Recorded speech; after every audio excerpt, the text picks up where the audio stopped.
सादर प्रणाम सर।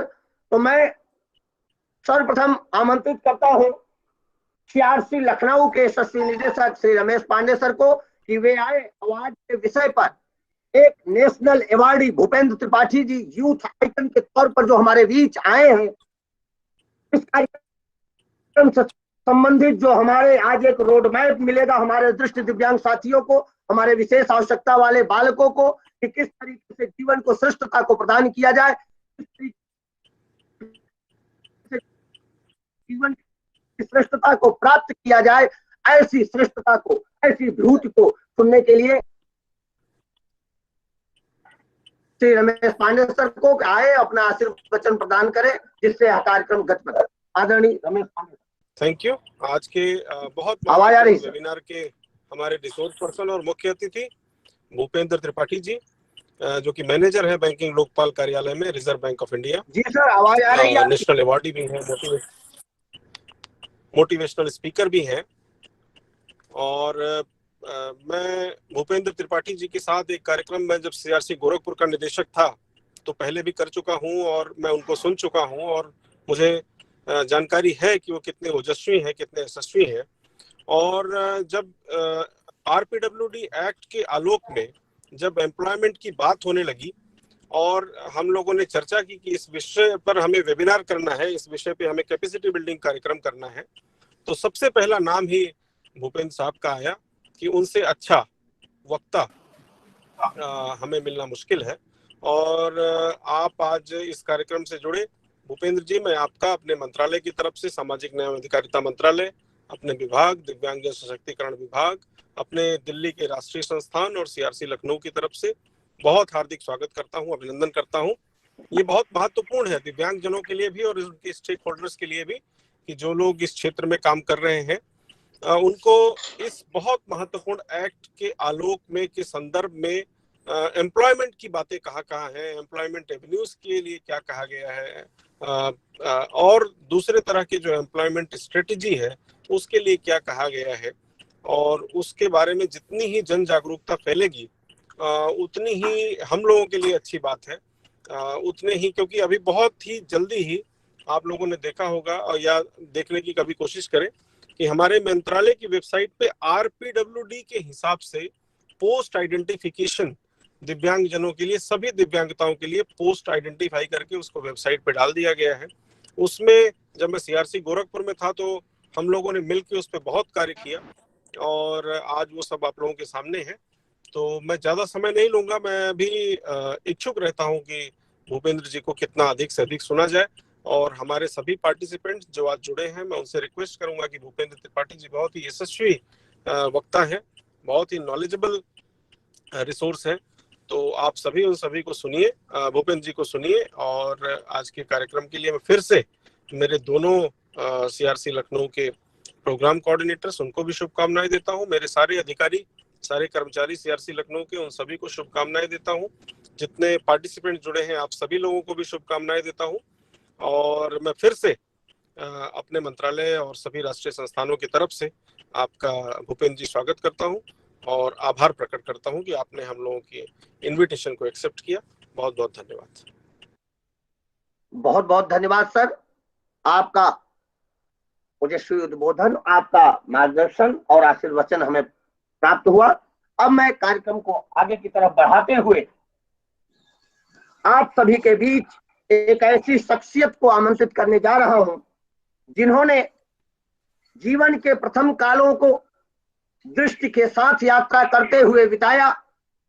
तत्पश्चात जीवन की गति पर जब एक कठोर संकट के बादल घिरे और उस संकट के बादल के बीच उनकी आभासी दृष्टि अर्थात दृष्टि की क्षमता उनसे दूर हुई, तो एक ऐसा लगा कि जैसे जीवन को आगे बढ़ाना सामान्य अर्थों में देखा जाए तो एक कठिन सा प्रतीत होने लगा।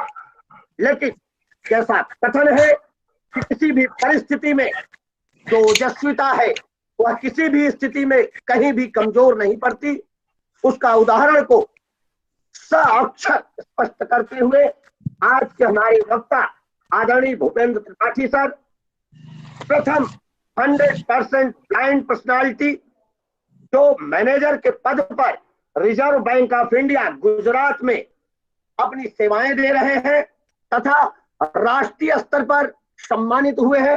मैं आप सभी को बताना चाहूंगा, आपने दिव्यांगता के क्षेत्र में और दिव्यांगता से लड़ते हुए ऐसे नए नए कीर्तिमानों की स्थापना की है, जिसको देखते हुए राज्य स्तर पर, मंडल स्तर पर, जिले स्तर पर और साथ ही साथ सबसे श्रेष्ठ राष्ट्रीय स्तर पर आपको नवाजा गया है। आप यूथ आइकन के तौर पे जाने जाते हैं। आपके द्वारा नए यूथों को, नए नौजवानों को मार्गदर्शन देने के लिए यूट्यूब चैनल भी बनाया गया है आपके नाम से, नेशनल अवार्डी भूपेंद्र त्रिपाठी जी के नाम से, और उस पे आप अपने विचार और वह मार्गदर्शन देते रहते हैं। आवाज नहीं आ रही सर। प्रेरित होकर किस तरीके से आगे बढ़े और एक नए लक्ष्यों की प्राप्ति में अब आमंत्रित करता हूं श्री भूपेंद्र सर को कि वे आए और आज के इस विषय पर अपनी महंगी राय हमारे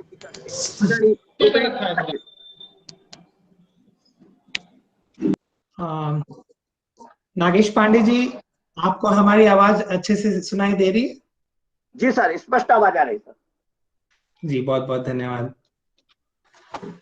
मूकं करोति वाचालं पंगुं लंघयते गिरिं यत्कृपातमहं वन्दे परमानंद माधवम्।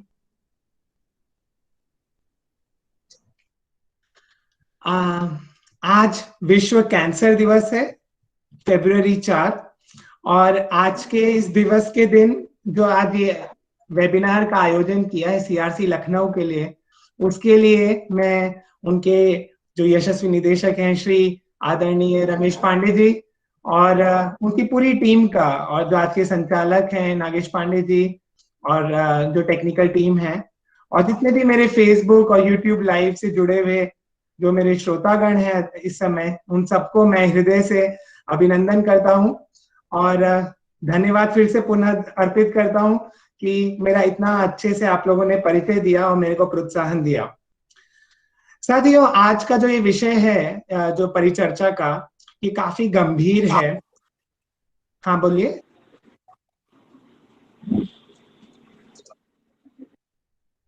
अच्छा, एक निवेदन था साथियों कि आप लोग कृपया अपने को म्यूट रखें।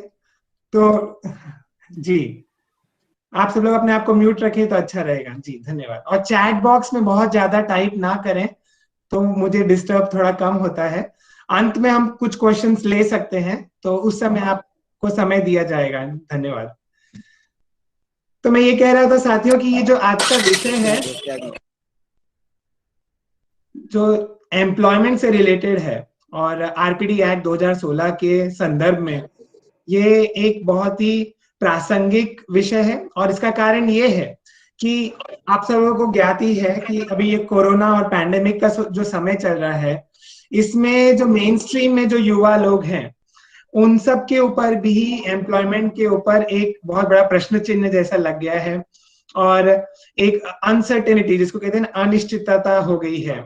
तो ऐसे परिप्रेक्ष्य में दिव्यांग लोगों के जो रोजगार के जो विविध आयाम हैं, वो पहले से ही थोड़े संकुचित थे कई वर्षों से, दशकों से। हालांकि सरकार का, सिविल सोसाइटी का, सबका इसमें प्रयास निरंतर जारी है, मगर अभी भी हम आंकड़े खुद ही बताएंगे। हम इन आंकड़ों के बारे में भी थोड़ा बात करते हैं चलिए शुरुआत में ही, कि जो 2011 का सेंसस ऐसा बताता है कि जो जनगणना हुई थी 2011 में पिछली, उसके अनुसार 2.21%, मतलब 2.21% जो पूरी देश की जनसंख्या है उसके उतने लोग, उतने प्रतिशत लोग दिव्यांग हैं। आ रही है?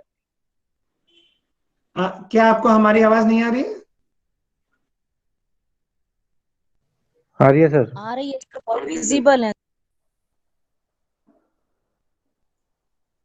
नागेश जी, मैं सभी प्रतिभागियों से विनम्र निवेदन करूंगा, कार्यक्रम की शुचिता को बनाते हुए विधिवत सर की वाणी को सुनने के लिए कृपया बीच बीच में अपने को अनम्यूट न करें, म्यूट रहे, जिससे हम सर को विधिवत सुन पाए। और अनावश्यक रूप से चैट बॉक्स में आप कुछ न लिखें, जब कोई प्रश्नोत्तरी होगी तब आपसे प्रश्न ले लिया जाएगा। आदरणीय सर, आप कंटिन्यू करें। जी, बहुत बहुत धन्यवाद।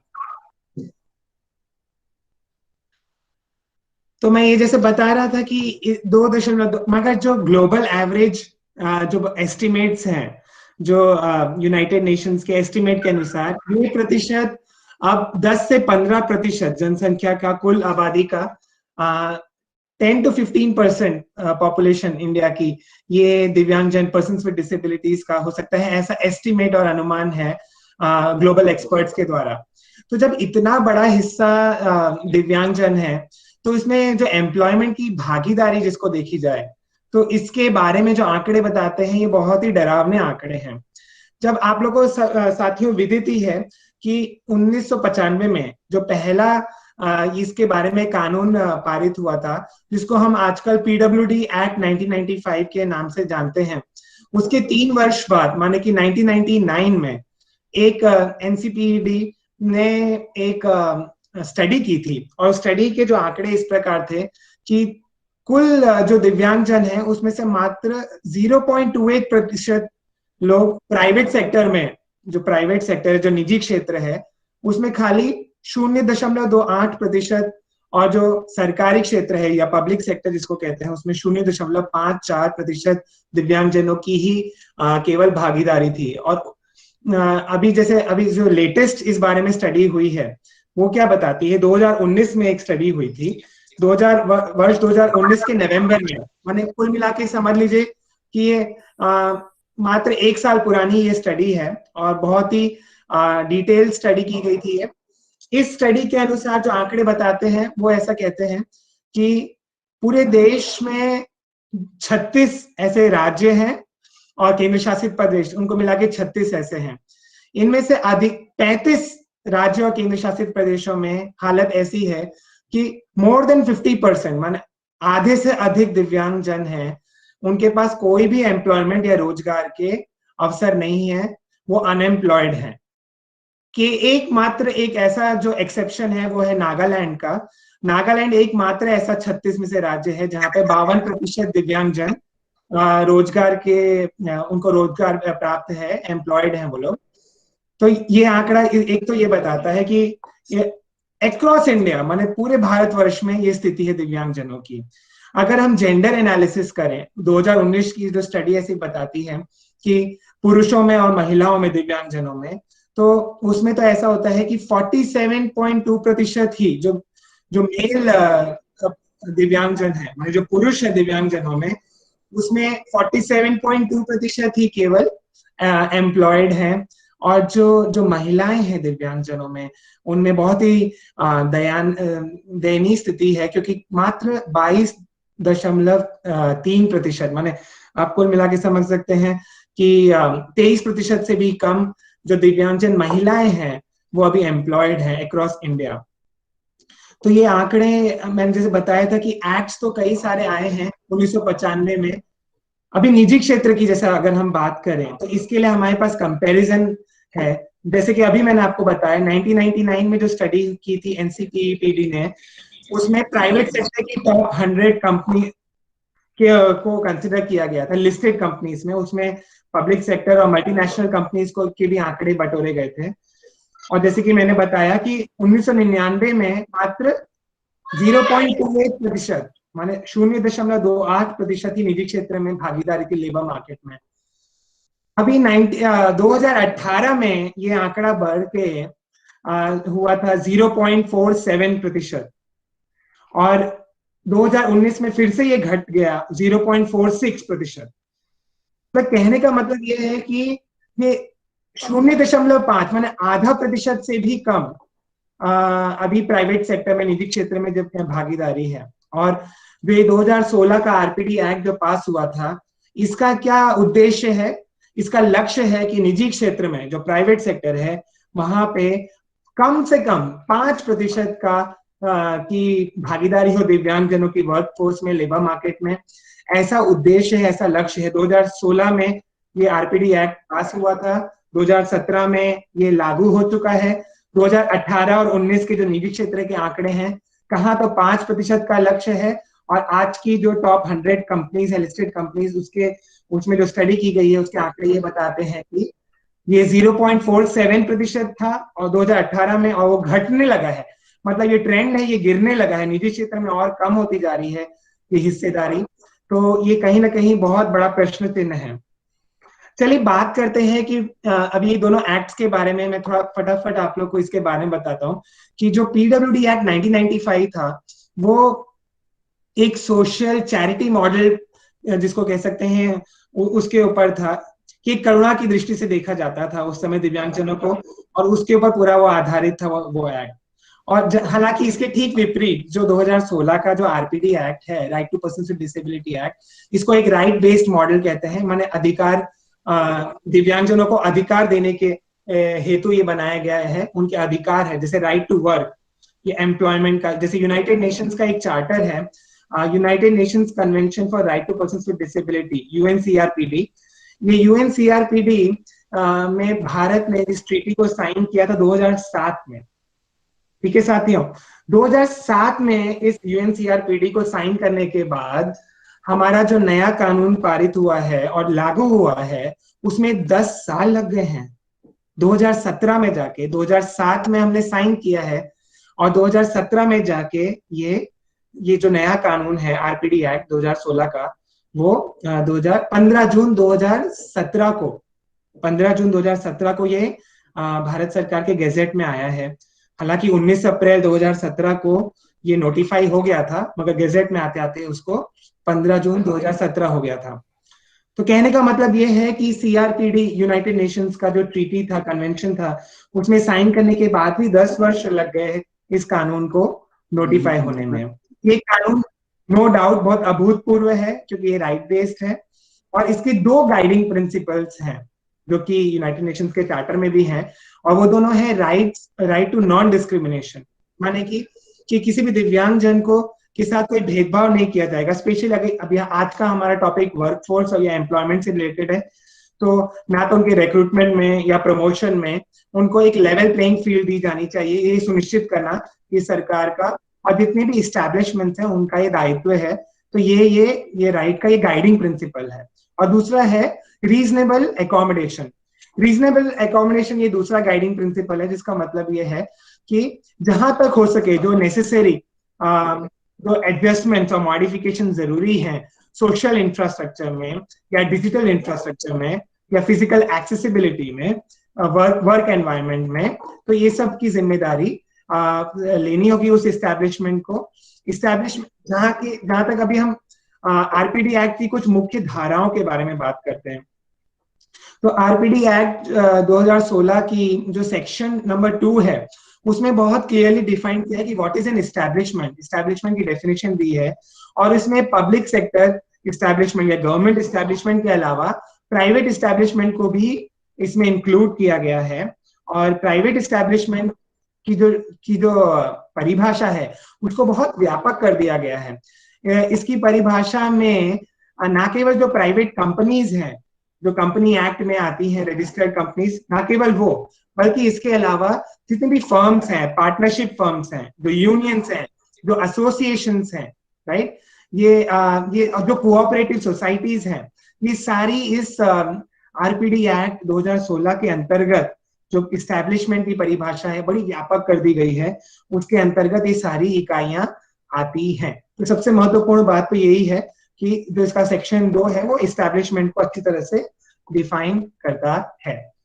अभी इसका जो सेक्शन 19 है, माने जो धारा 19 है, ये सुनिश्चित करने का निर्देशन देती है कि जो वोकेशनल ट्रेनिंग है और जो सेल्फ एम्प्लॉयमेंट है, माने स्वरोजगार, और जो ये वोकेशनल ट्रेनिंग के हेतु ये एक कंसेशनल ब्याज दर पे, माने रियायती ब्याज दर पे लोन उपलब्ध कराना, माने ऋण उपलब्ध कराना, ये इसके लिए विभिन्न योजनाएं लानी होंगी हर तरीके की लोकल बॉडीज को और राज्य सरकारों को, केंद्र सरकारों को इसके हेतु कदम उठाना होगा। साथ ही वैसे हमें पता ही है कि 1997 से NHFDC, national handicap financial development corporation का गठन हुआ था 1997 से। आज उसके 24 साल हो चुके हैं, मगर इसके बावजूद बहुत ही कम लोगों को इसका लाभ हो रहा है।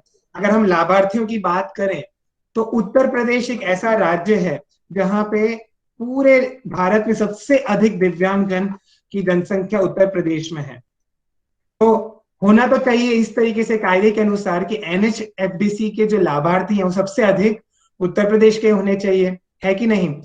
पर जो रिप्रेजेंटेशन है NHFDC में, उसमें जो टॉप 5 माने जो मुख्य 5 जो राज्य है, केंद्र शासित प्रदेश है, उसमें कहीं भी उत्तर प्रदेश का नाम नहीं है लाभार्थियों में, जहां पे total amount of loan sanctions हैं आज तक के।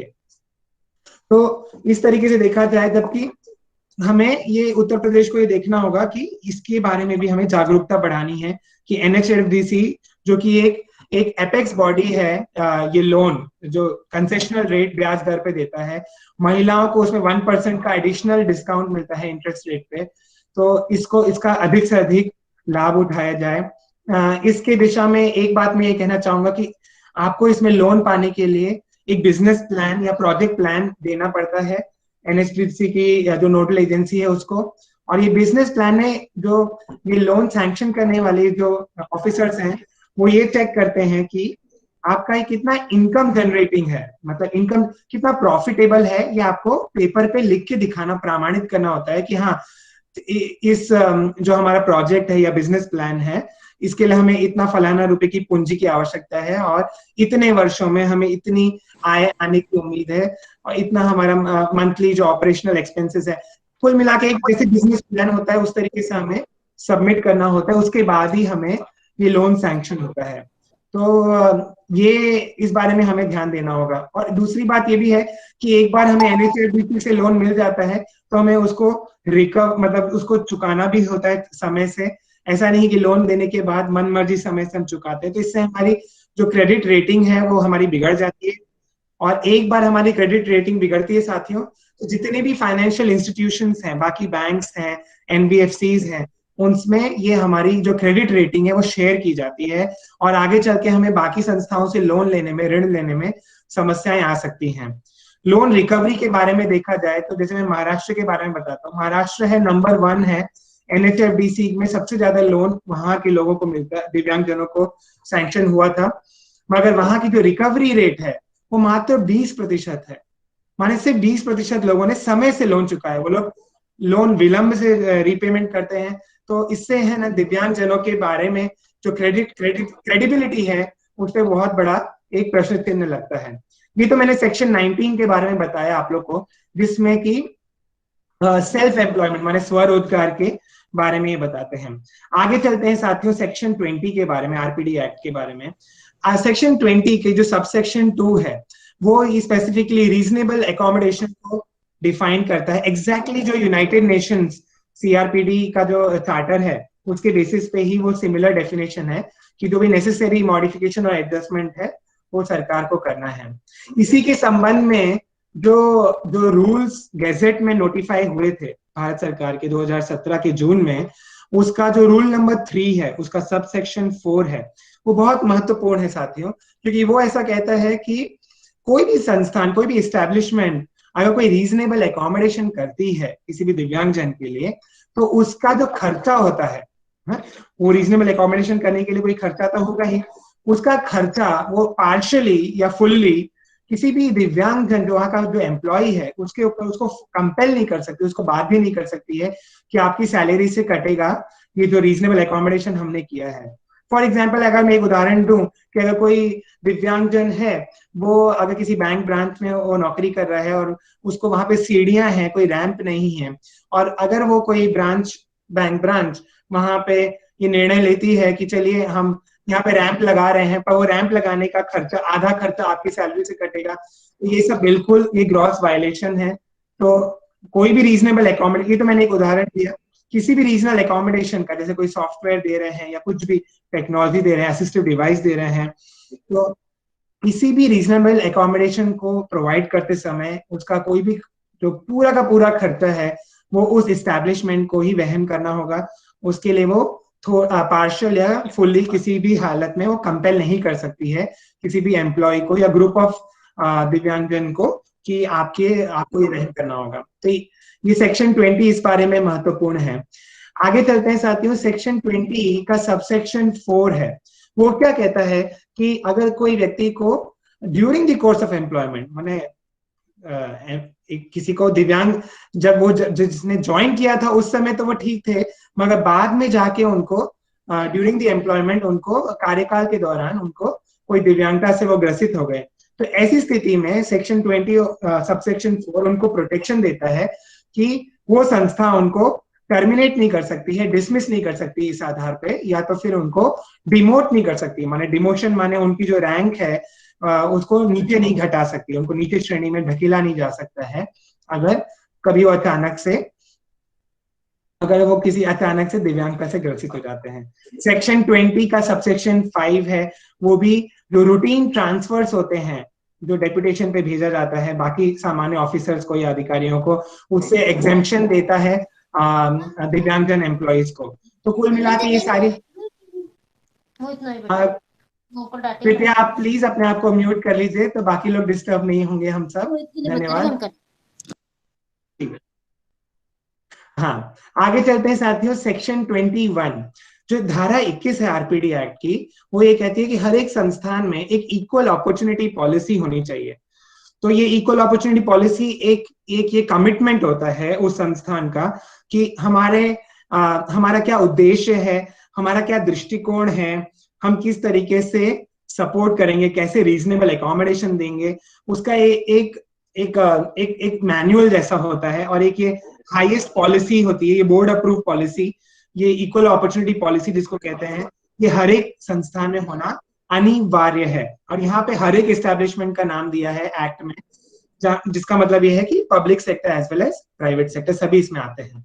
सेक्शन 22 ये कहता है कि हर एक संस्थान में रिकॉर्ड्स मेंटेन होने चाहिए कि किस किस कैटेगरी के दिव्यांगजनों ने और उनकी कितनी डिग्री ऑफ डिसेबिलिटी है, और उन्होंने किस वर्ष में कितने लोगों को और क्या परसेंटेज है उनकी टोटल वर्कफोर्स का, वगैरह वगैरह। ये सारे रिकॉर्ड्स उनको मेंटेन करने पड़ेंगे, रजिस्टर मेंटेन करने पड़ेंगे दिव्यांगजनों से संबंधित, और समय समय पे उनको मंत्रालय को ये सारे आंकड़े सबमिट करने पड़ेंगे रिपोर्ट्स के माध्यम से। सेक्शन 22 ऐसा कहता है। सेक्शन 23 ऐसा कहता है कि वहां पे हर एक संस्थान में एक ग्रीवांस रिड्रेसल ऑफिसर होना चाहिए, माने कि एक संस्थान या एक पैनल होना चाहिए हर एक इकाई में, जो लोगों की दिव्यांगता से संबंधित शिकायतें हैं, या उनके साथ कोई डिस्क्रिमिनेशन हो रहा है या भेदभाव हो रहा है, या उनको उनके जो राइट्स हैं, उनके जो अधिकार हैं, उनसे वंचित किया जा रहा है, तो उसके लिए वो शिकायत कर सके। सेक्शन 24 वो कहता है कि उनको दिव्यांगजनों को प्रोविजन फॉर सोशल सिक्योरिटी, माने एक सोशल सिक्योरिटी से संबंधित प्रोविजन दिया जाना चाहिए। इसके अलावा जो एम्प्लॉयमेंट रिलेटेड जो धाराएं हैं, सेक्शन इसमें 34 एक इंपॉर्टेंट है, जो सेक्शन 34 ऐसा कहता है आरपीडी एक्ट का कि हॉरिजॉन्टल रिजर्वेशन, माने कि कोई भी जो पब्लिक सेक्टर एंटरप्राइज है या कंपनी है, वहां पे 4%, जो कि पहले पीडब्ल्यूडी एक्ट 1995 में 3% था, उसको बढ़ा के अभी 4% कर दिया गया है, वो आरक्षित होगा। इसके बारे में ये जो रिजर्वेशन है उसमें ये बताया गया है कि जो टोटल वैकेंसीज हैं, ठीक है, टोटल वैकेंसीज हैं, उसमें कैडर स्ट्रेंथ को देखा जाएगा कि हर एक कैडर में, ईच कैडर माने जैसे ग्रुप ए है, ग्रुप बी है, ग्रुप सी है, तो पहले इसको है ना कई तरीके से ये देखा जाता है कि जो भी वैकेंसीज का एडवर्टाइजमेंट पब्लिश होता था उसमें total number of vacancies across the groups का टोटल करके उसका 4% लिया जाता था, और जिससे अन्याय हो जाता था। तो अभी इसमें ये स्पष्टीकरण कई सारे ऑनरेबल सुप्रीम कोर्ट के जजमेंट्स में आ गया है कि नहीं, हर एक ग्रुप वाइज, मतलब एक अलग अलग श्रेणियों में जो टोटल कैडर स्ट्रेंथ है और उसमें जो टोटल नंबर ऑफ वैकेंसीज है, उसका 4% अलग अलग वो आरक्षण सुनिश्चित करना पड़ेगा। ठीक है, तो ये आर्टिकल सेक्शन 34 ये सुनिश्चित करता है।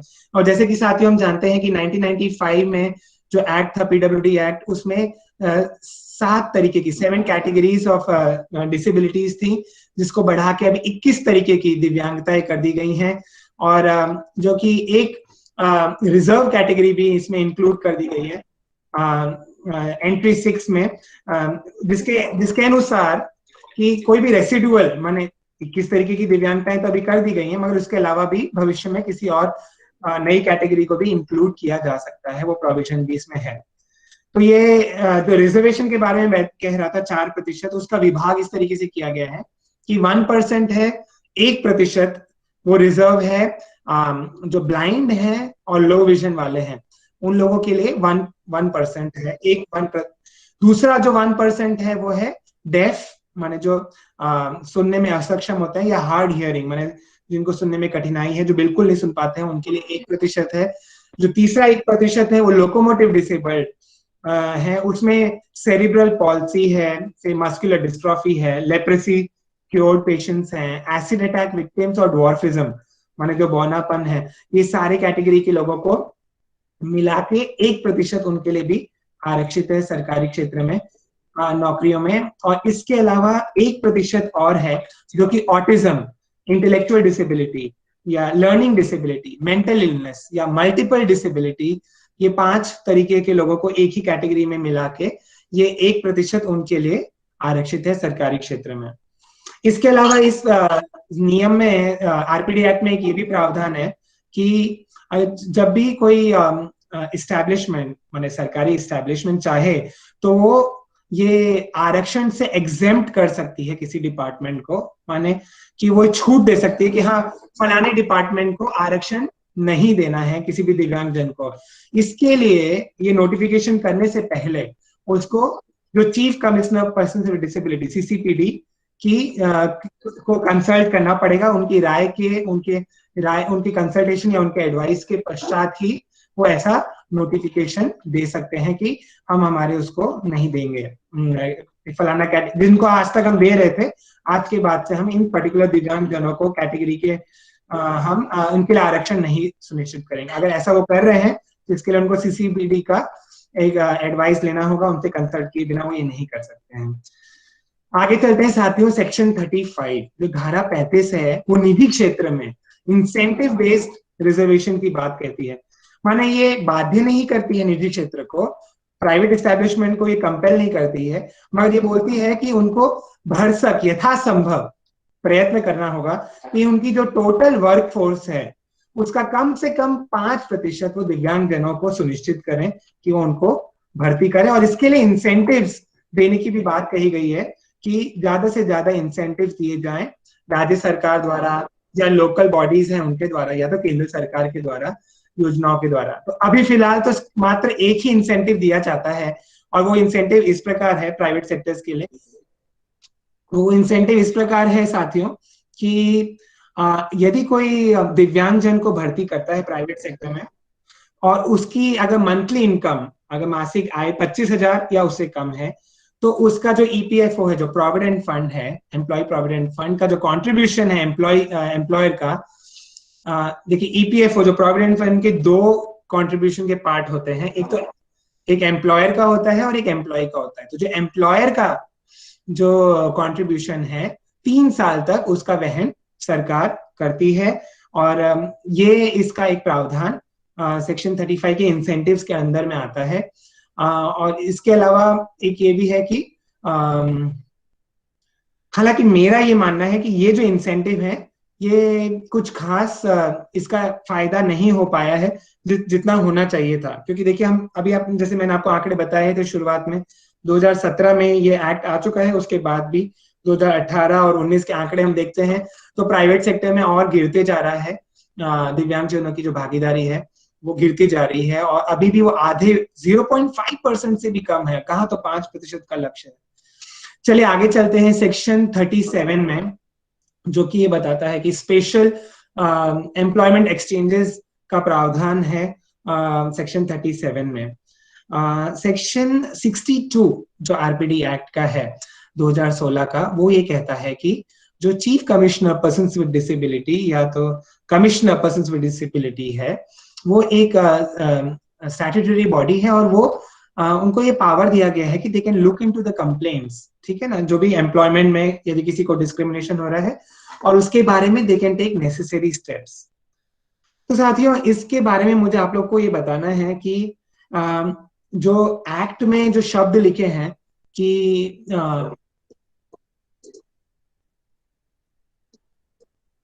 इस एक्ट में ये जो लिखे शब्द कि they can look into the complaints and take necessary steps, ये चीफ कमिश्नर पर्सन सीसीपीडी के जो ये पावर्स के बारे में जो दिया है सेक्शन 62 में, इसका दुरुपयोग कई बार किया है। कई सारे गवर्नमेंट बॉडीज ने डिस्क्रिमिनेशन हुआ है कई सारे दिव्यांगजनों को, और उनको संघर्ष करते हुए कई बार न्यायालय न्यायपालिका में जाना पड़ा है।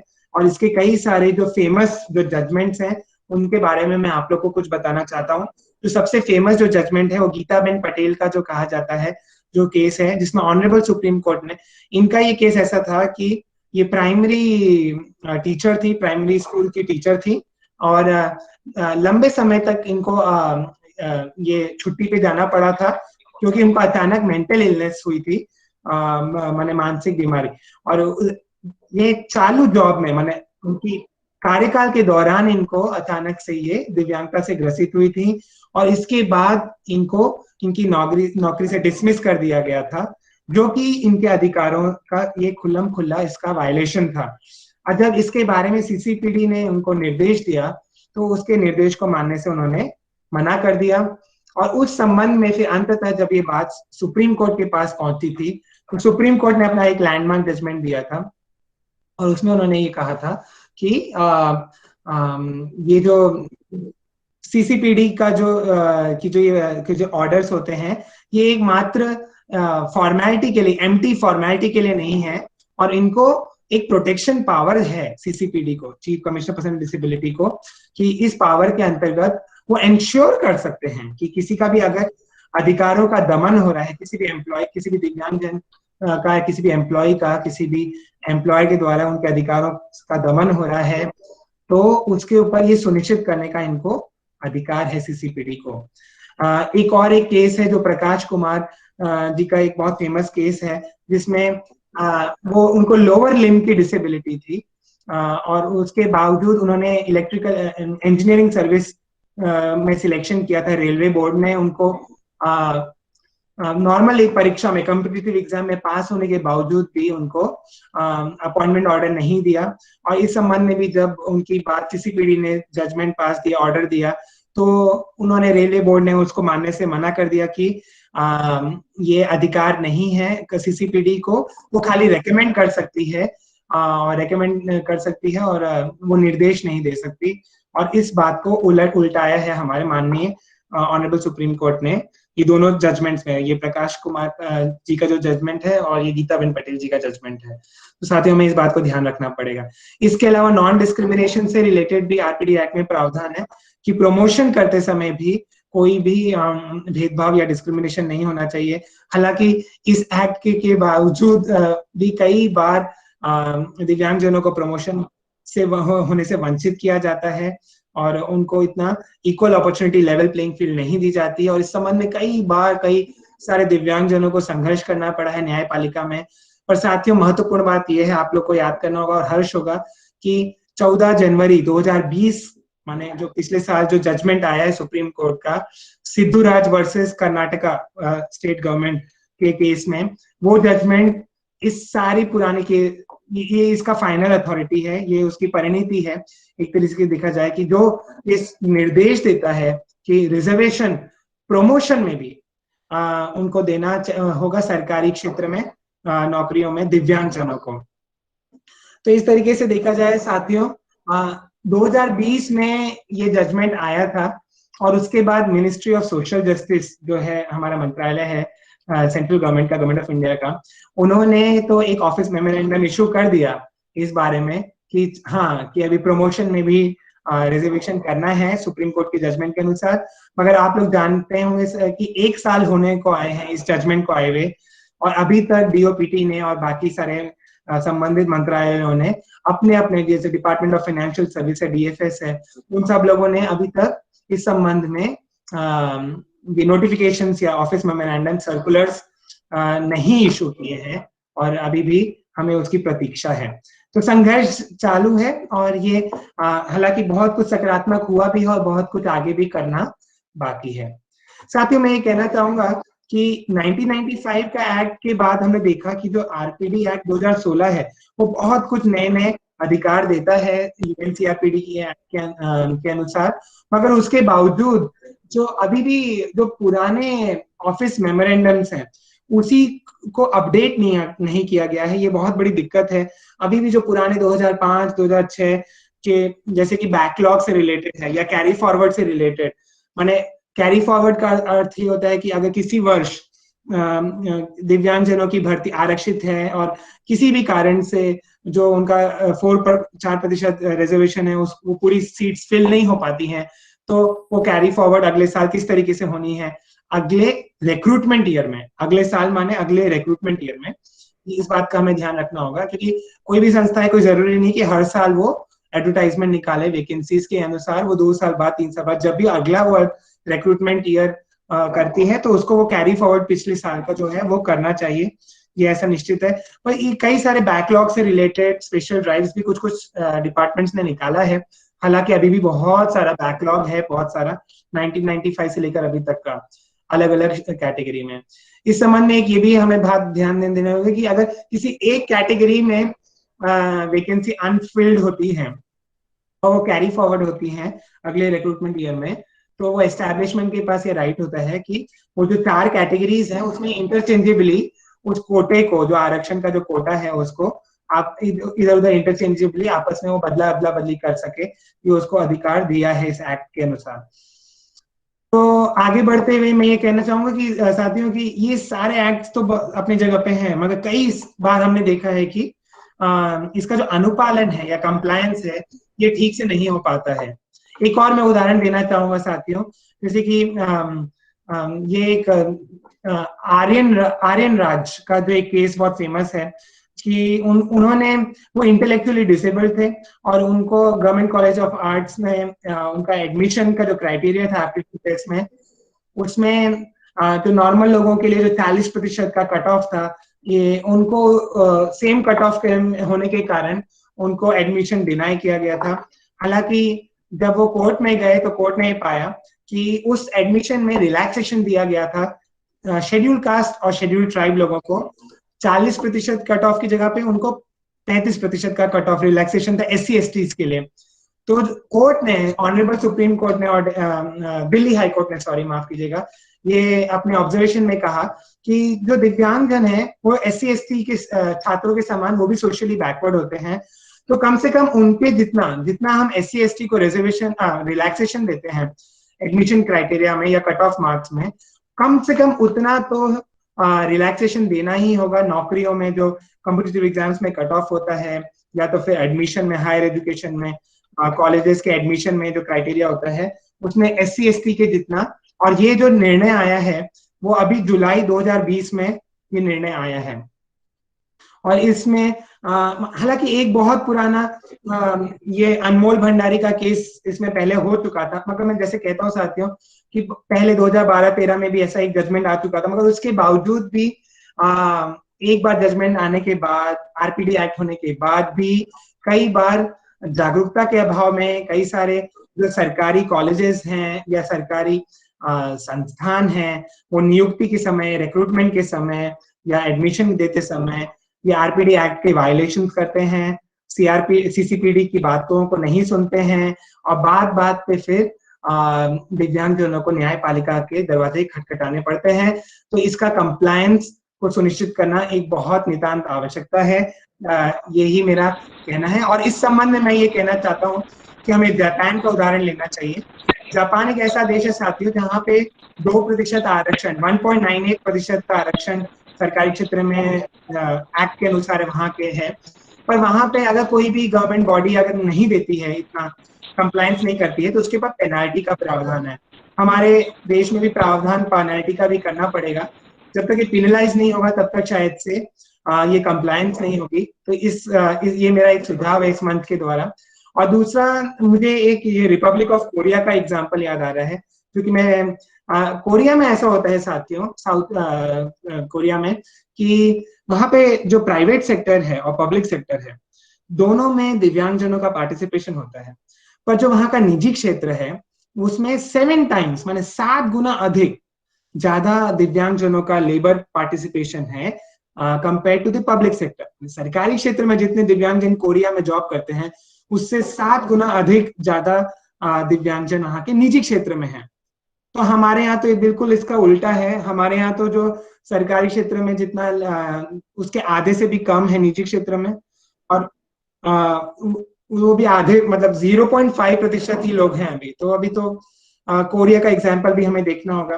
हालांकि कई सारे देशों में एक ये भी पॉलिसी हुई है कि अगर कोई दिव्यांगजन अपनी खुद की कंपनी चालू करता है, उसमें एक कंपनी एक्ट में एक ओपीसी होता है, 1% कंपनी।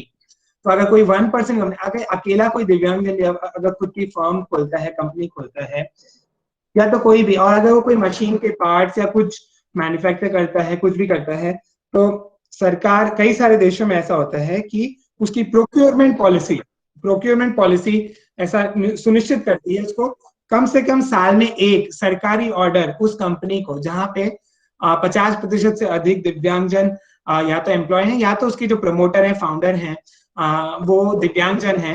अगर वो किसी दिव्यांगजन की कंपनी है, तो ऐसी कंपनी को कंपल्सरीली पब्लिक प्रोक्योरमेंट पॉलिसी के अनुसार कम से कम साल में एक ऑर्डर तो मिलेगा ही।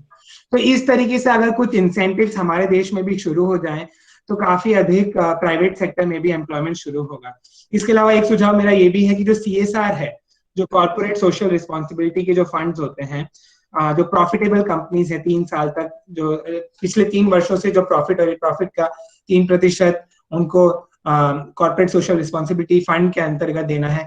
मेरा ऐसा सुझाव है कि अगर ऐसा कोई नियम आ जाए कि अगर कोई कंपनी, प्रॉफिटेबल कंपनी, अपना 70 से 80% अगर अपने CSR फंड्स को ये दिव्यांगजनों के रिहेबिलिटेशन के लिए या उनके एजुकेशन के लिए, एम्पावरमेंट के लिए अगर वो रीडायरेक्ट करती है, तो उनको डायरेक्ट इनडायरेक्ट टैक्स में या कॉर्पोरेट टैक्सेशन में उनको भारी छूट मिले, इस तरीके का कोई इंसेंटिव दें, तो निजी क्षेत्र आई एम श्योर काफी आगे आएगा, खुले मन से आगे आएगा, इसमें आगे बढ़ के उनकी भागीदारी सुनिश्चित होगी। तो इस तरीके से मैं साथियों कहना चाहता था कि कदम कदम पे हमने देखा कि एक्ट तो अपनी जगह पे ठीक है, और न्यायपालिका ने भी, मगर संघर्ष कई सारे करने पड़ते हैं, और बैकलॉग्स भी बहुत सारे पड़े हुए। सरकारी क्षेत्र नो डाउट बहुत एक ड्रीम जॉब है, मगर प्राइवेट सेक्टर में, इवन पब्लिक सेक्टर में आजकल प्रोडक्टिविटी और उसके बारे में, प्रोडक्टिविटी की बहुत ज्यादा डिमांड है। स्किल गैप भी एक और एक महत्वपूर्ण गंभीर एक विषय की, जो कुशलता, जो गुणवत्ता चाहिए, कई सारे दिव्यांगजनों, इवन नॉर्मल जो सो कॉल्ड मेन स्ट्रीम युवा हैं, उनके पास बड़ी बड़ी डिग्रियां तो होती हैं, स्नातक की, ग्रेजुएशन की, पोस्ट ग्रेजुएशन, पीजी की, मगर वो डिग्री के होने के बावजूद वो कागज पे ही रह जाती है। मगर जो उनके अंदर जो काबिलियत होनी चाहिए, जो क्वालिटी, जो इंडस्ट्रीज जो स्किल्स डिमांड करती हैं, वो स्किल का जो गैप हो जाता है, वो गैप के कारण उनकी फिर भर्ती नहीं होती है कई बार निजी क्षेत्र में। ये भी एक ऑब्जर्वेशन है, और इस क्षेत्र में भी हम दिव्यांगजनों को ये इस बारे में भी कदम उठाना होगा कि हम अपनी एजुकेशन को बहुत गंभीरता से लें, और साथ में अधिक से अधिक स्किल्स का अपने लाइफ में अर्जन करें। साथियों, अगर मैं मेरे जीवन के बारे में बताऊं, तो 6 ऐसे स्तंभ हैं जिनको मैं अवश्य आज आप सबको, बहुत सारे अभिभावक हैं और पेरेंट्स भी हैं और स्पेशल एजुकेटर्स हैं हमारे सामने, तो उन सबको मैं ये बताना चाहूंगा कि 6 ऐसे मुख्य स्तंभ हैं जो एम्प्लॉयमेंट के क्षेत्र में या स्वरोजगार, अपने पांव पे फाइनेंशियली इंडिपेंडेंट होने के क्षेत्र में एक महत्वपूर्ण एक प्री रिक्विजिट है। तो ये जो 6 स्तंभ है, इसमें सबसे पहला जो मोस्ट इंपॉर्टेंट है वो हमारा एटीट्यूड, ये हमारा जो दृष्टिकोण है, हमारा जो देखने का नजरिया है। तो एक तो मैं ये कहना चाहूंगा कि हमें कभी भी attitude of not giving up, हमें कभी भी चाहे जितने भी संघर्ष हो रहे हो हमारी शिक्षा में, हमारी जॉब में, हमें कभी गिव अप नहीं करना है और आगे बढ़ते रहना है, और श्रेष्ठतम कार्य प्रदर्शन करने का हमारा ये लक्ष्य होना चाहिए कि हम सबसे बेहतरीन प्रदर्शन करें, अपना कार्य प्रदर्शन करके दिखाएं। तो ये हमारा एक एटीट्यूड होना चाहिए, ये बहुत जरूरी है साथियों दिव्यांगजनों के भीतर, और एक attitude of not giving up. दूसरा जो मैं बोलना चाहता था कि है वो कम्युनिकेशन। हमारा जो कम्युनिकेशन है वो बहुत पावरफुल होना चाहिए, हमारा पावर ऑफ एक्सप्रेशन है, लिखने में, बोलने में, पढ़ने में, जो हमारी जो कम्युनिकेशन स्किल्स हैं वो बहुत ही स्ट्रांग होनी चाहिए। और जितनी अधिक हमारी कम्युनिकेशन स्किल्स होंगी, उतनी अधिक हमारी जो सक्सेस है आज के जमाने में, ये अतिशयोक्ति नहीं होगी कहना कि हमारी जो सक्सेस है वो डायरेक्टली प्रोपोर्शनल है, वो सीधे सीधे आधारित है हमारी भाषा पे ऊपर, हमारा कितना कमांड है, हम किस तरीके से अपने आप को कम्युनिकेट और एक्सप्रेस कर पाते हैं किसी भी भाषा में, इंग्लिश में, हिंदी कम्युनिकेशन का है, तीसरा है एजुकेशन का, कि हमें अपनी एजुकेशन को, दिव्यांगजनों को स्पेशली बहुत गंभीरता से और पैशनेटली लेना चाहिए। हमें सिर्फ पढ़ने के लिए और डिग्री पाने के लिए नहीं पढ़ना चाहिए, या एग्जाम में पास होने के लिए नहीं पढ़ना है। हमें अपने कॉन्सेप्ट्स क्लियर करने के लिए पढ़ना है और अपनी पढ़ाई इस तरीके से करनी है कि हमें सच में ज्ञान का अर्जन करना है, एक ज्ञान के विद्या का अर्जन करना है। उस हिसाब से अगर हम करेंगे तो ही हम सच्चे मायने में विद्यार्थी कहलाने के योग्य हैं। तो पहला मैंने बताया, जैसे 6 स्तंभों में से फिर से मैं बताना चाहूंगा कि जो पहला स्तंभ है वो हमारा एटीट्यूड है, दूसरा है कम्युनिकेशन और तीसरा है एजुकेशन। तो चौथा है वो है हमारा स्किल डेवलपमेंट। जैसे कि मैंने बताया कि जो हम एजुकेशन कर रहे हैं उतना काफी नहीं होता है। आजकल के जो प्राइवेट मार्केट है, इवन पब्लिक सेक्टर में अगर हम कोई जॉब चाहते हैं तो कंपटीशन बहुत है, और कंपटीशन में आगे बढ़ने के लिए हमारे अंदर कुछ एडिशनल स्किल्स होनी चाहिए, प्रोफेशनल स्किल्स हम एक्वायर कर सकते हैं। जैसे कि हमें टाइपिंग की स्पीड है, टाइपिंग की स्किल होती है, शॉर्ट हैंड है स्टेनोग्राफी के लिए, ये एक हमारी एक स्किल हो सकती है। या तो फिर कंटेंट राइटिंग की है, अलग अलग जैसे प्रोग्रामिंग की स्किल्स होती हैं, वेब पेज डेवलपमेंट का, सिंपल HTML में वेब पेज डिजाइनिंग का, या डिजिटल मार्केटिंग का। ये सारी अगर हम स्किल्स कुछ धीरे धीरे एक्वायर करते रहे हमारी शिक्षा के अलावा, तो इसका काफी अधिक प्रभाव हमारे उस पर भी पड़ता है। अच्छा, आगे चलते हैं सर। जो 5वां स्तंभ मैं ये कहना चाहता था स्किल डेवलपमेंट के बाद, वो है टेक्नोलॉजी। तो टेक्नोलॉजी में हर एक दिव्यांगजन को भरपूर रूप से इसका लाभ उठाना चाहिए, इसका हमेशा पारंगत होना चाहिए। ये हमारी सबसे बड़ी साथी हो सकती है हमारी सफलता को निर्धारित करने में। मैं ये कहना चाहता हूँ कि मेरी खुद की दिव्यांग होने के बाद मेरी सफलता और असफलता के बीच में कि टेक्नोलॉजी ने बहुत अधिक मेरा ये योगदान निभाया था। तो जो ये वेरियस असिस्टिव डिवाइसेस हैं, सॉफ्टवेयर्स हैं, जो टेक्नोलॉजीज हैं, उसके माध्यम से दिव्यांगजनों को हम काफी हद तक अपनी एजुकेशन में, अपने एम्प्लॉयमेंट में एक इक्वालिटी के हिसाब से अपना प्रोडक्टिविटी दे सकते हैं, अपनी क्वालिटी आउटपुट दे सकते हैं। और इसको जो अंत में जो छठा स्तंभ मैं आप लोगों को साथ में बताना चाहूंगा वो है नेटवर्किंग का। तो ये नेटवर्किंग का अर्थ क्या होता है कि हमारे जो संबंध हैं, कई बार क्या होता है कि जो दिव्यांगजन है वो अपनी खुद की कम्युनिटी में, माने जैसे अगर मैं दृष्टिबाधित हूँ तो बचपन से लेके अंत तक अगर मेरा सिर्फ दायरा अपनी खुद की विजुअली चैलेंज कम्युनिटी में ही रहेगा, एक सीमित दायरा रह जाता है, तो उससे कहीं ना कहीं हम वंचित रह जाते हैं। अगर हम जो सामान्य मेन स्ट्रीम के भी अगर हमारे फ्रेंड्स होंगे, मित्र होंगे, हमारा मार्गदर्शन करने के लिए अगर जो जनरल स्ट्रीम के या कॉमन लोग भी होंगे, तो उस समय निश्चित ही काफी अधिक लाभ मिलेगा। हर एक स्टेज पे, एजुकेशन में, एम्प्लॉयमेंट में, हर एक स्टेज पे हमें नेटवर्किंग अपना केवल हमें मार्गदर्शन, हमारे मित्रता का जो दायरा है हमें व्यापक करना होगा, उसको बढ़ाना होगा, उसको दिव्यांगताओं की इसी को इंक्लूसिव जिसको कहते हैं, वो नेटवर्किंग हमारी इस तरीके से होनी चाहिए।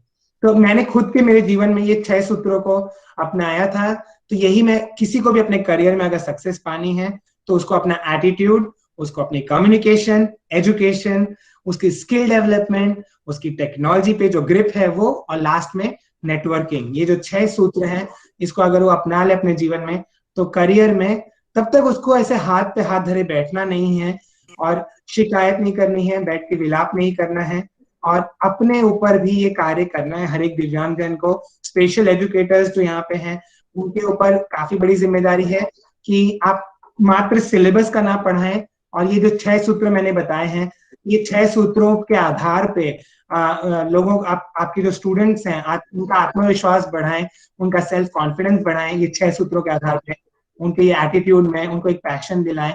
तो इस तरीके से ये मेरा आप स्पेशल एजुकेटर्स और पेरेंट्स को भी मेरा ये आह्वान है, उनको भी एक अपील है।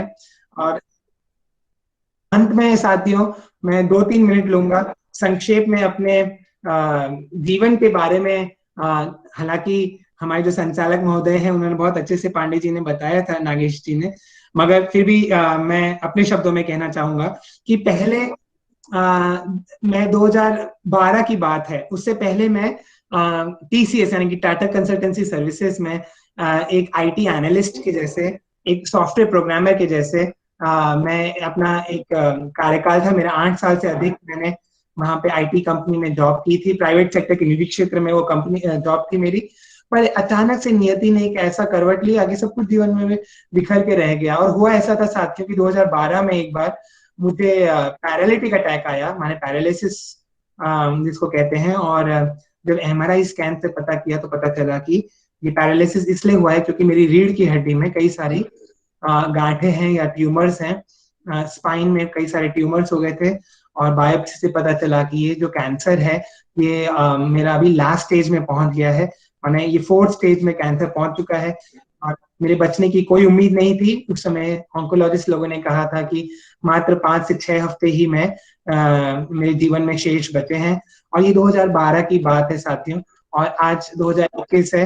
आप लोग जानते ही होंगे कि उस समय मैंने एक योद्धा के जैसे अपना एटीट्यूड रखा और मैंने कहा कि मैं एक सैनिक के से, एक सोल्जर के जैसे जो बॉर्डर पे रहता है उसी की भांति ये पैरालिसिस है, ये जो कैंसर है, इसके विरुद्ध मैं लड़ाई लड़ूंगा। और वही हुआ। मैंने 13 महीने तक 12 महीने तक मैंने लड़ाई लड़ी, कीमोथेरेपी, रेडिएशन और फिजियोथेरेपी के बाद 2013 में मेरे को कैंसर फ्री डिक्लेयर कर दिया गया।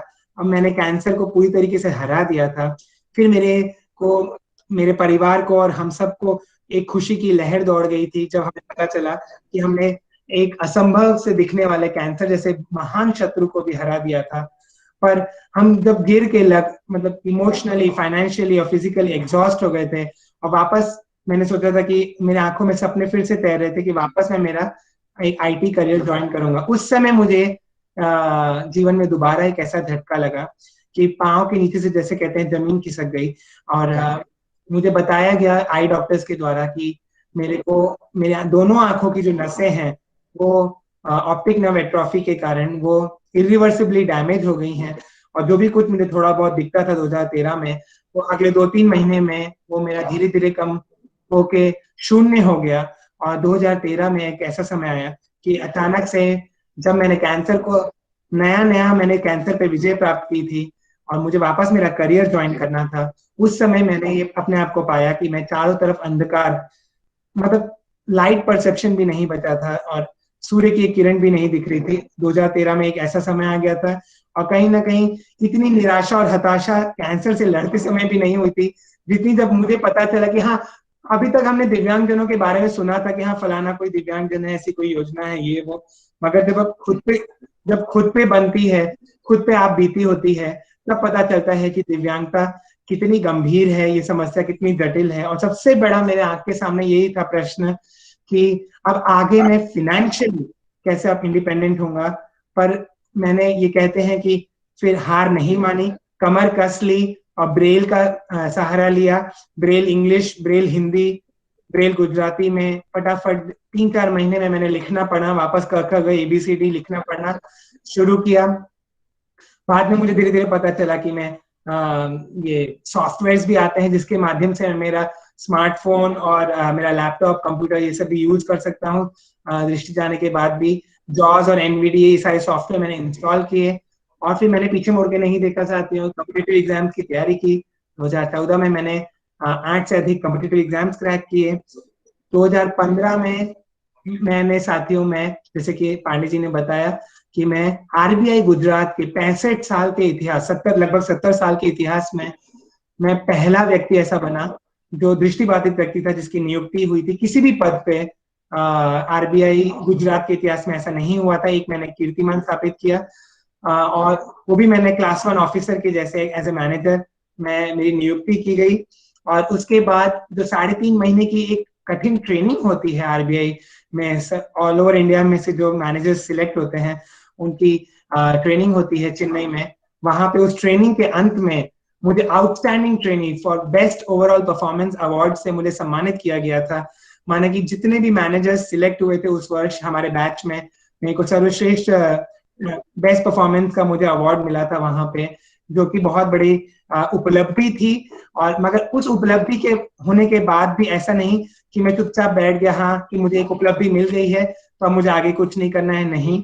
साथियों मैं बताना चाहूंगा कि 2015 में ये उपलब्धि पाने के बाद 2016-17 में भी मैंने कॉन्स्टेंटली बैंकिंग क्षेत्र के अलग अलग कॉम्पिटिटिव एग्जाम्स क्रैक किए और 2017 में वैश्विक पटल पे भारत का नाम सुनहरे अक्षरों से हमेशा के लिए मैंने अंकित किया, जब IMF माने कि अंतर्राष्ट्रीय मुद्रा कोष, इंटरनेशनल मॉनेटरी फंड है वॉशिंगटन DC का, वो IMF एक परीक्षा हर साल कंडक्ट करता है।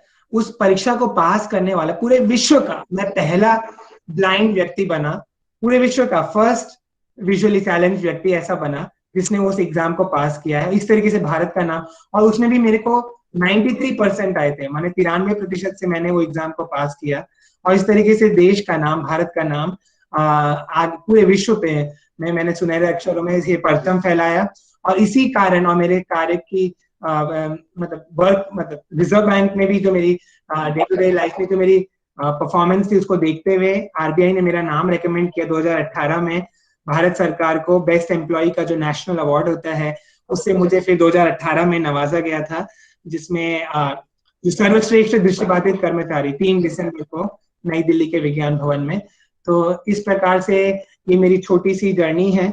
और साथ ही मेरा ये मानना है कि आप किसी भी कदम पे हैं, अपने करियर के पड़ाव पे हैं या कॉम्पिटिटिव एग्जाम की तैयारी कर रहे हैं, आपको कठिन परिश्रम करने से और डिसिप्लिन से, एक अनुशासन वाले जीवन से और एक अदम्य साहस से, जैसे मैंने बताया नॉट गिविंग अप वाला एटीट्यूड रख के, और इन सब के आप कुछ भी अपने हासिल कर सकते हैं, अपने सपनों को साकार कर सकते हैं जैसे मैंने किया है। आप लोग में भी उतना ही पोटेंशियल है, उतना भी सामर्थ्य है। और इन्हीं के साथ मैं ये आप लोगों को कहना चाहूंगा, बहुत सारी शुभकामनाएं देना चाहूंगा सभी मेरे श्रोतागणों को कि आप लोग भी जीवन में एक उज्जवल भविष्य रहे आप लोग का। अपने वर्तमान में कमर कस के आप लोग मेहनत करें, जहां पे भी हैं आप समाज को देने का भी एक इसको भी मैं कहना चाहता हूँ साथियों की एटीट्यूड ऑफ गिविंग बैक। कई बार ऐसा होता है साथियों कि ऐसा लगता है कि जब मेरे पास बहुत पैसा आ जाएगा या जब मैं किसी एक पद पे पहुंच जाऊंगा उसके बाद ही मैं समाज में अपना योगदान दूंगा और तब तक मैं सिर्फ लेते रहूंगा। मेरा ये मानना है कि नहीं, अगर हम जिस भी स्थिति में आज हमारी जो भी दशा है, अगर हमारा नजरिया हम थोड़ा सा हमारा एक व्यापक दृष्टिकोण रख के अपने जो बाकी दिव्यांगजन हैं और जो अपनी हमारी जो सोसाइटी है, कम्युनिटी है, उसके लिए भी कुछ ना कुछ कहीं ना कहीं छोटा ही गिलहरी योगदान भी देते रहें तो वो बहुत ही महत्वपूर्ण हमारे जीवन में सकारात्मक बदलाव लाता है। और ये हमारे आड़े समय पे ये काम आती है, ये जो हमारे ये सारे योगदान है। तो attitude of giving back to the society is also very very important. And मुझे ऐसा पूरा विश्वास है साथियों कि कई सारे मेरे मोटिवेशनल टॉक्स जो मैंने कई सारे यूनिवर्सिटीज में, बनारस हिंदू यूनिवर्सिटी से लेके सिम्बायोसिस है और कई सारे देश के विश्वविद्यालय हैं, कॉलेजेस हैं, स्कूल्स हैं और NGOs हैं, प्लेटफॉर्म्स हैं, मैंने उनको संबोधित किया है। उसमें मेरे अलग अलग जो संभाषण हैं वो मेरे चैनल पे उपलब्ध हैं, आप लोग उसका लाभ उठा सकते हैं। और दोबारा CRC लखनऊ अगर मुझे अवसर दे तो मैं इनमें से एक जो मेरी उपलब्धि है उसकी, जैसे मैंने एक लाइन में तो कह दिया, एक लाइन में कहना आसान होता है कि मुझे रिजर्व बैंक ने बेस्ट परफॉर्मेंस आउटस्टैंडिंग ट्रेनी का अवार्ड दिया था, कहना तो बहुत आसान है, पर इस अवार्ड को पाने के लिए मैंने कितने आउट ऑफ द बॉक्स, कितने इनोवेटिव स्टेप्स लिए थे, कैसे कंपटीशन जो था उसको कैसे मैंने उत्तीर्ण किया है, इसके बारे में अलग अलग अवसरों पे मैं अलग अलग तरीके से करियर गाइडेंस के माध्यम से अलग टॉपिक्स पे अगर आप मुझे अवसर दें तो अवश्य मैं स्टूडेंट को डिटेल में बताना चाहूंगा। कभी भविष्य में मुझे आपके माध्यम से ये अवसर मिले मंच का। और इसी के साथ मैं मेरी स्वरचित कविता की कुछ 2-3 पंक्तियों बोल के अपनी वाणी को विराम देना चाहता हूँ। कविता इस प्रकार है, कविता मैं पूरी नहीं बोलूंगा, पाठन केवल कुछ उसके 2-3 पंक्तियों को बोल के मैं वाणी को विराम दूंगा। ये मेरी स्वरचित कविता है, आशा है आप सब लोग इसको पसंद करें और इसमें जो बातें कही हैं उसको अपने जीवन में उसको गांठ बांध लें। तो कविता इस प्रकार है। यदि लक्ष्य हो तेरा आकाश जितना, यदि लक्ष्य हो तेरा आकाश जितना, तो परेशान मत हो तू, परेशान मत हो तू, परेशान मत हो तू, चाहे जितना पड़े अग्नि में तपना, चाहे जितना पड़े अग्नि में तपना, हताश मत हो तू, हताश मत हो तू, चाहे जितना पड़े कसौटी पे घिसना, चाहे जितना पड़े कसौटी पे घिसना। कर्मठता और कृतज्ञता, कर्मठता और कृतज्ञता को तेल बाती बना, कर्मठता और कृतज्ञता को तेल बाती बना। तू अमावस को पूनम करना, तू अमावस को पूनम करना। किंतु याद रहे साथी, याद रहे साथी कि जगत में जीत से पहले, जगत में जीत से पहले है तुझे पहले अपने मन को जीतना, है तुझे पहले अपने मन को जीतना। बहुत बहुत धन्यवाद। जय हिंद, वंदे मातरम। बहुत बहुत धन्यवाद सर। Thank you sir. बहुत बहुत धन्यवाद सर। Thank you sir. आज आपने एक बृहद उद्बोधन के द्वारा हम सभी को एक श्रेष्ठवत मार्गदर्शन के द्वारा यह बताया कि जीवन के संकट कैसे झेलते हुए हम कैसे आगे बढ़ेंगे तथा जीवन को श्रेष्ठवत पाने के लिए हम किन लक्ष्यों की प्राप्ति हेतु आगे बढ़ेंगे। सीआरसी लखनऊ की तरफ से मैं आपको बहुत बहुत भूरि भूरि धन्यवाद करता हूं। आपके कथन की भूरि भूरि प्रशंसा करता हूं और आपके कथन को सुनने के लिए गूगल मीट पर जो हमसे जुड़े हुए 225 से अधिक हमारे सभी प्रतिभागी थे, उनकी तरफ से सादर आपको धन्यवाद ज्ञापित करता हूं। हमारे फेसबुक लाइव पर जो आपको लगभग सैकड़ों लोग सुन रहे थे, उन सभी की तरफ से मैं आपका धन्यवाद ज्ञापित करता हूं। इस कार्यक्रम को सुन रहे समस्त प्रतिभागियों को, समस्त विशेष शिक्षकों को मैं बताना चाहूंगा, मानसिक रोग से ग्रसित व्यक्तियों के मानसिक स्वास्थ्य के उत्थान एवं पुनर्वास हेतु अपने दायित्वों के निर्वहन के क्रम में दिव्यांगजन सशक्तिकरण विभाग, सामाजिक न्याय एवं अधिकारिता मंत्रालय, भारत सरकार ने 24 घंटे व सप्ताह के 7 दिन हेतु मानसिक स्वास्थ्य पुनर्वास हेल्पलाइन की शुरुआत की है। आरंभ में मंत्रालय के अंतर्गत आने वाले व देश भर में फैले 25 संस्थानों के माध्यम से 13 भाषाओं में यह सेवा उपलब्ध है। मानसिक स्वास्थ्य हेल्पलाइन किरण, जिसका टोल फ्री नंबर है 1800-599-0019। मैं पुनः दोहराना चाहूंगा, टोल फ्री नंबर है 1800-599-0019। यह हेल्पलाइन मानसिक स्वास्थ्य से संबंधित विषयों की शीघ्र पहचान, प्राथमिक उपचार, मनोवैज्ञानिक सहयोग, तनाव प्रबंधन, मानसिक स्वास्थ्य का उत्थान, सुधारात्मक व्यवहारों को बढ़ावा देना, मनोवैज्ञानिक आपदा प्रबंधन, मानसिक स्वास्थ्य विशेषज्ञों के पास रेफर करना जैसे उद्देश्यों के साथ अपनी सेवाएं प्रदान कर रही है। यह हेल्पलाइन मानसिक व्याधियों के समाधान हेतु परामर्श प्रदान करती है। साथ ही दुश्चिंता, मनोग्रसितता व बाधित विकार, ओसीडी, आत्महत्या व आत्मघात हेतु रोकथाम, अवसाद,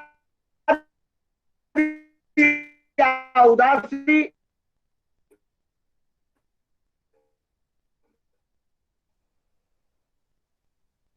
पैनिक अटैक, समायोजन से निकलने हेतु परामर्श प्रदान करती है।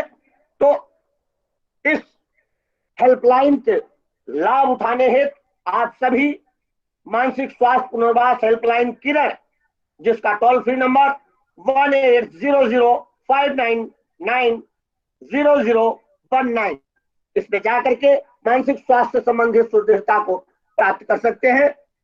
अब मैं कार्यक्रम के अंतिम पड़ाव पर धन्यवाद की कड़ी में धन्यवाद ज्ञापित करना चाहूंगा हमारे संस्थान के मातृ संस्था Pandit Deendayal Upadhyay national institute for person with visually disability दिव्यांगजन, नई दिल्ली के यशस्वी निदेशिका जी का, जिनके कुशल निर्देशन में हम नित नवीन कार्यों को कर पा रहे हैं। मैं धन्यवाद ज्ञापित करता हूं सीआरसी लखनऊ के यशस्वी निदेशक आदरणीय श्री रमेश पांडे सर का, जिनके क्रम पे मिल रहे निर्देशन से हम लोग नए नए प्रकल्पों पर नए नए कार्यक्रमों की रचना करके आगे की तरफ अग्रसित हो रहे हैं। मैं धन्यवाद ज्ञापित करना चाहूंगा आज के इस कार्यक्रम में अपनी महनीय भूमिका और महनीय राय हमारे समक्ष प्रस्तुत कर रहे आदरणीय श्री भूपेंद्र त्रिपाठी सर का, जिन्होंने आज दिव्यतम भावों को हमारे बीच उपस्थित करते हुए हमें एक श्रेष्ठ रोड मैप और श्रेष्ठ जीवन शैली को प्राप्त करने के लिए एक यथावत प्रबंधन दिखाया। मैं धन्यवाद ज्ञापित करना चाहूंगा सीआरसी लखनऊ के समस्त अधिकारी, प्राधिकारी, कर्मचारी एवं समस्त सीआरसी लखनऊ परिवार को, जिन्होंने प्रत्यक्ष एवं अप्रत्यक्ष रूप से इस कार्यक्रम में अपनी महनीय भूमिका निभाई।